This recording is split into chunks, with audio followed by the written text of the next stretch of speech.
company growth untuk menjalankan sistem SR tadi, katakanlah kita pada posisi saat ini ya, kita ingin tuh mencapai tujuan itu, tapi pasti ada proses.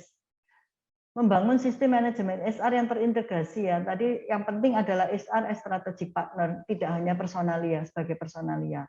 Itu pengalaman saya. Jadi saya itu bekerja sebagai HR sudah mulai tahun 97, tapi saya memang menjadi profesional 15 tahun. Kemudian setelah itu 2010 saya mulai membuka perusahaan konsultan HR sampai dengan sekarang. Dan saya sudah megang berbagai jenis bisnis. Untuk mencapai semuanya ini, perusahaan yang bisa menjalankan dengan baik, bukan berarti terus kita itu akan bebas dari masalah. Tidak. Ya, kita ikut Tuhan juga tidak bebas dari masalah. saya tidak lebih baik dari Tuhan.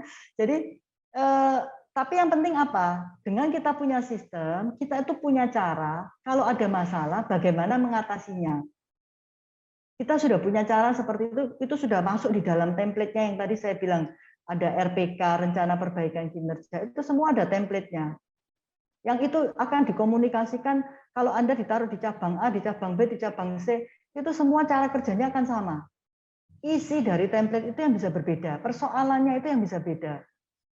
Ya, tetapi cara kita mengkomunikasikan, oh kalau persoalan ini begini, berarti saya step-nya harus begini, harus begini, harus begini, itu menyampaikan ke karyawan akan punya sistem, sehingga kita akan lebih mudah mengontrolnya. Ya, jadi yang paling penting adalah, karena ini proses biasa saya membangun itu tidak cuma istilahnya begini, setahun itu jadi, proses itu, sistem itu jadi. Tetapi prosesnya tidak bisa langsung dilihat bahwa itu akan membantu perusahaan mengatasi persoalan-persoalan yang ada.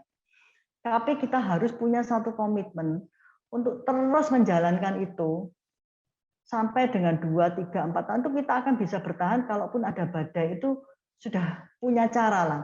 Kita sudah tahu kita merahnya di mana, kita harus bagaimana, itu sudah ada toolsnya. Jadi itu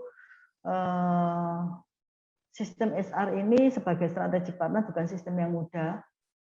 Kalau membangun itu harus dipastikan manajemen punya komitmen untuk menjalankannya. Ya, jadi itu akhir dari presentasi saya, bahwa untuk mencapai goals-nya itu perlu dibangun sistem SR, di mana SR bukan hanya sebagai personalia tapi sebagai strategic partner. Tetapi untuk kalau sudah dibangun tidak punya komitmen untuk menjalankan, kita nggak akan merasakan manfaatnya SR itu sebagai strategi.